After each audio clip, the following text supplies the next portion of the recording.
What's up, family, and welcome to another episode of Food and Finance Friday on Lyle's Legacy. Now, today I'm going to talk about what can life insurance do for me. All right. So yeah, we know that life insurance, it takes care of you, help your family bury you. But what can it do for you? All right. So make sure, stay around, go talk about that. Go take a quick moment here to appreciate another Buddha bowl. So we're going to taste this. Look, did one before, it was good, it was good. This is different though. So in here we got some cauliflower, broccoli, chickpeas, black beans and potatoes. Then you have it topped and flavored with some tahini, onion powder, garlic, a touch of pink Himalayan salt, pepper, and a touch of agave nectar. So my wife prepared this so beautifully. Excited about it. Yeah, babe. Oh, that's good. Oh, man. Yo, and so, you see, look at the size of this bowl, and it's filled up. So this is going to be filling right here.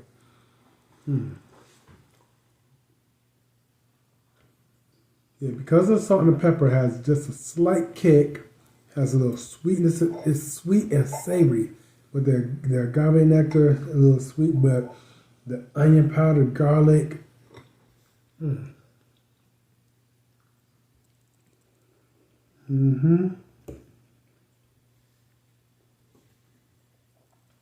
Very good flavor.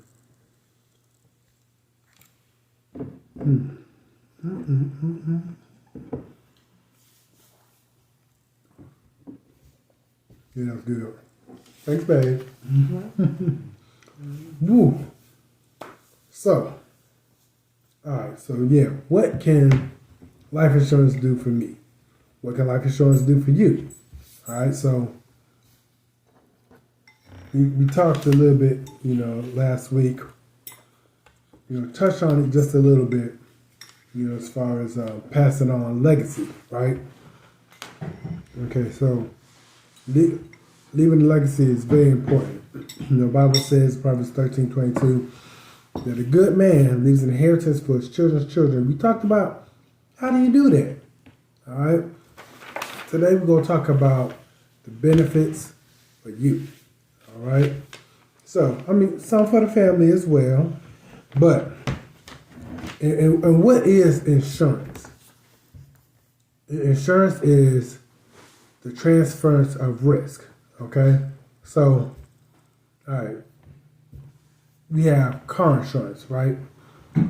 In most states, I know in Ohio, it's a law that you better have it. If you're driving without it, you driving dirty, all right? So, and what does that do? Okay, so if you happen to get an accident, your vehicle gets stolen, or, okay, so if you have insurance, auto insurance, then the insurance company takes on the risk of something happening. They're going to fit the bill. All right, so you have your deductible, however high or low it is, you pay that, and they're going to pay the bulk, the lion's share of the cost to either get repaired, to replace it. Like I said, if it gets stolen, damage, water damage, whatever. We've had a few accidents over the years, due to different things, road conditions, someone hitting us, whatever. My wife has had vehicle totaled. They looked at it and said, "Yo, not gonna do this." The amount that it would take to fix it be more than what the car is worth. So they replaced the whole vehicle. All right, cut her a check. Boom. So she went, purchased the vehicle, and the thing is, she had paid the vehicle off, so didn't have a car note. I was like, man, am I gonna have to have another car note? No, the insurance company got another check. She got a new vehicle, no car note, right? Okay, so cool. So, what about life insurance? Well, the insurance company again is taking on the risk. One of what? You're dying. So that so you may not get in a car accident, right? may not have it stolen, but what's something that's for sure going to happen? the old folks say, if the Lord tarry, the creek is sure enough going to rise. Meaning you're gonna die. All right. So that is a risk that the insurance company is taking on. So we know we're gonna die, and so if you do not have life insurance, you have nothing, then you're taking that risk on fully by yourself, right? Okay. So, but life insurance, is it just for when I die? No. So it is for when you die, but life insurance, it protects against threats, okay? So what threats does it protect against? All right, so it protects against the threat of loss of income, all right? So of course, that can be from death. You die, so there's no more income coming in for your family. But what if you don't die? What if you get gravely sick and you need extra care? Okay, there's protection against that. Life insurance, really? I'll talk about how. Also protects against injury. Okay. Also protects against injury. Can you see that? All right. So, that's one threat. It protects against the loss of income. What other threat does it protect against? It protects against you outliving your money. Wait. I thought life insurance was for when you die. So we talk, how's it going? It's for when you die. So how you going to outlive your money? How's it going to help you not outlive your money? Touch on that. It also protects against taxes. All right. So, of course, it protects against death, the threat of death, the loss of income from dying. And that's really mainly for when you're in your younger years, okay, and you have a young family, and you're trying to raise your family, right? And unfortunately, some people die when they're young. All right. I had a sister who died at the age of 40, the age I am now. Okay. She had a son. He's still alive. Praise God, he's still alive. But there were finances left behind to take care of him. So praise God, she did have life insurance. So life insurance, yes, it's for final expenses to bury you, for your funeral, for the service, for that, but also to leave a stream of income that'll help protect against the loss of income from when you die, to provide for your family. Okay. Now, I said it also protects against the loss of income from you getting sick. Now how, okay, is it for when I get a cold, get the flu? No. But, there are certain things called riders, all right, to where you have the policy, but there's something that attaches on and it rides along, okay? So sometimes there's a rider for terminal illness. So what's a terminal illness? Pretty much the doctor saying, you're gonna die, and you have less than a year to live. That's considered a terminal illness. Could be, from a lot of different illnesses. Of course, cancer could be a tumor or something. Whatever it is, help protect against that. All right, so not only does it protect against the income, but let's say the loss of income, but what about if you need money for treatments that your insurance won't cover? I didn't talk about that threat. So, but maybe you're still able to go to work, but now you have this mountain of medical bills. All right, and the insurance, the health insurance, isn't covering all of these treatments. Well, the terminal illness rider will give you accelerate some of that death benefit so that you can use some of that for the treatment. Maybe you're one of those people like, you know what, I'm not trying to go through all of that. All this, going back and forth to the doctor, what it will be, will be. Maybe you want to spend the last, days of your life just enjoying your family, maybe you want to go on a trip. Guess what? When they cut that check, they're not asking you what exactly you're going to use it for. So if you want to use it for that, if you want to do something to set your family up, you can do that. That money, once they cut that check, that money is yours. You can use it for what you want. But what about injury? Sometimes we have injuries that we're not able to work. Well, sometimes there's a chronic illness and a long-term care rider. Sometimes the chronic illness acts as the long-term care. A lot of technical terms that you were like, okay, what does that mean? Pretty much, if you can't complete 2 out of 6 activities of daily living, it qualifies as a long-term care or chronic illness type of event.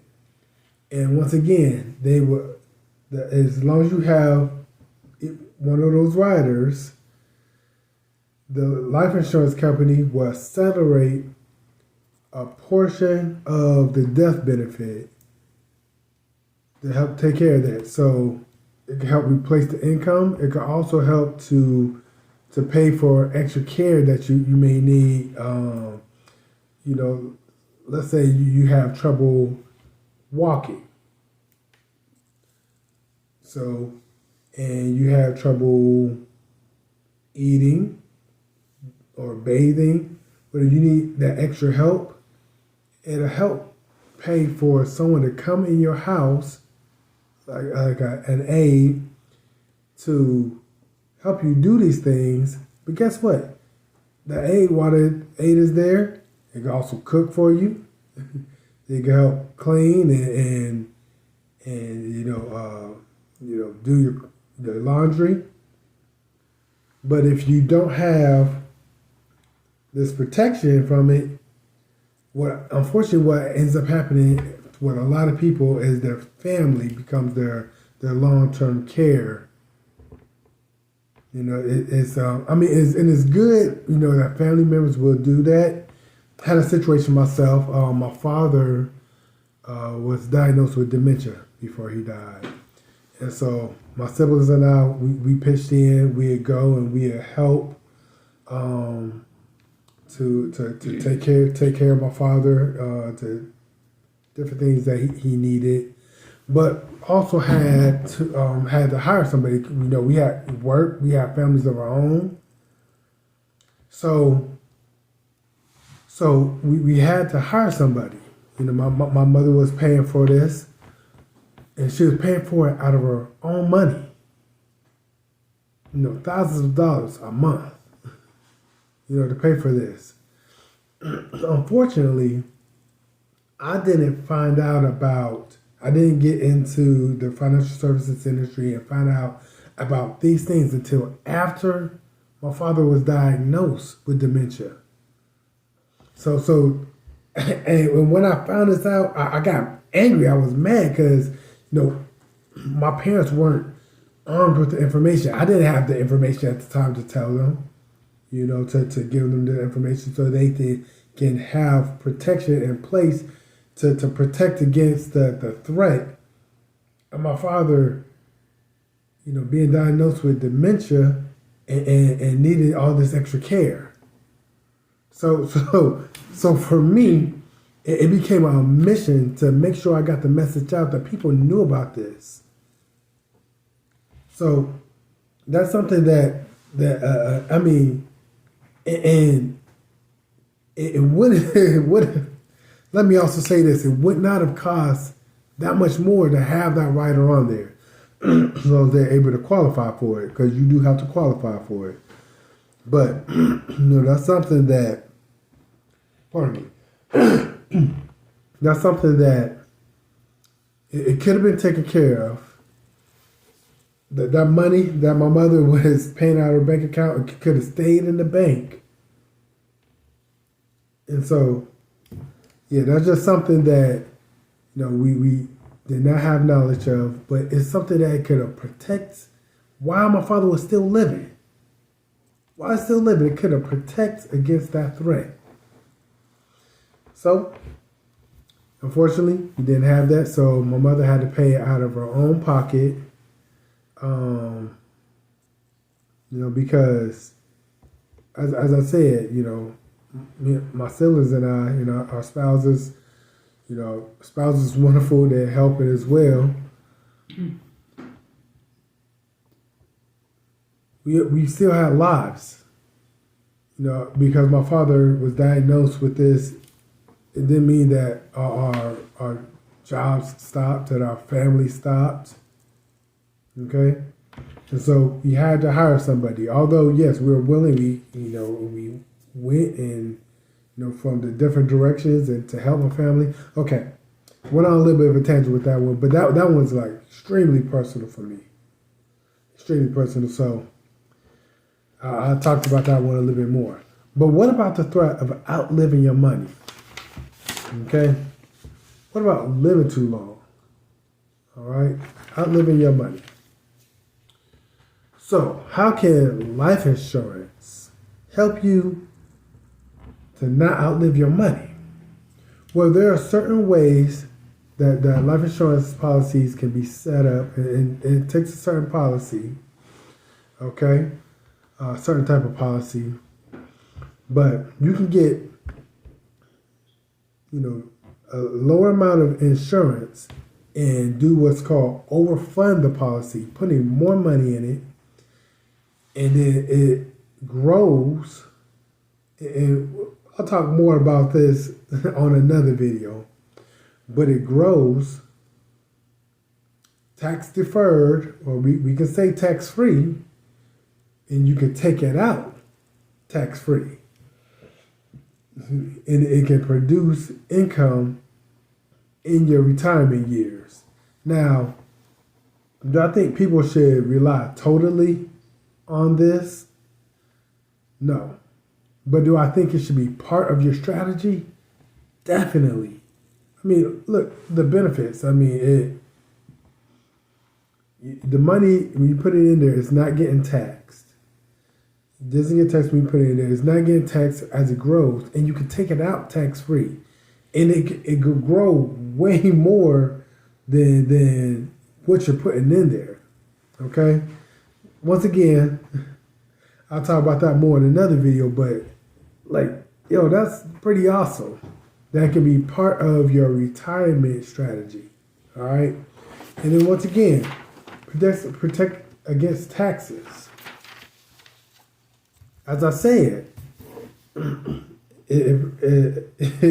put the money in there, it's growing, tax deferred, you take it out tax free. But guess what? You don't just have to use that for retirement, right? So what if you have an emergency? Man, something completely unexpected and you needed some funds. You had money in the bank, but maybe it was more than what you had in the bank. But I've been funding this life insurance policy, and all of the money in the bank is taxed anyhow. This I could take a loan from myself. As long as I'm taking it out as a loan, it's not being taxed. Okay, like you get a loan from the bank, it's not taxed, but they have their interest rate on it, right? Now, you get into there's certain ways that you can use both, but not gonna get into that in this video. But so it also protects against unexpected expenses. So I didn't write that down there. So I'm telling you about it, but I'm also writing it down so it's official. Okay, it's official. I wrote it. Okay. Yeah. So now it's so cool. Now there are even more benefits, that life insurance can have for you for while you're living. While you're living. All right. If you want to find out more about these, go ahead. Contact me. Information is in the description. You can email me at loudslegacy22@gmail.com. You can also give me a call, 330-319-0141. All right? Hey, family, I hope this information is helpful. Well, I know that it is definitely helpful and useful. Hope you enjoyed it. Hey, listen, I want to thank you for all those who have already been liking the video, subscribing, who subscribe to the channel, those who have commented. All right, so if you haven't done that, please make sure you do it. That you like, you subscribe, you comment, you share. For those of you who have shared it, appreciate it. It helps the channel grow. I appreciate that. And make sure to turn on that notification bell. All right, family, I'm out. Peace and blessings to you. And remember, take control of your time, your money, and your future. Be blessed.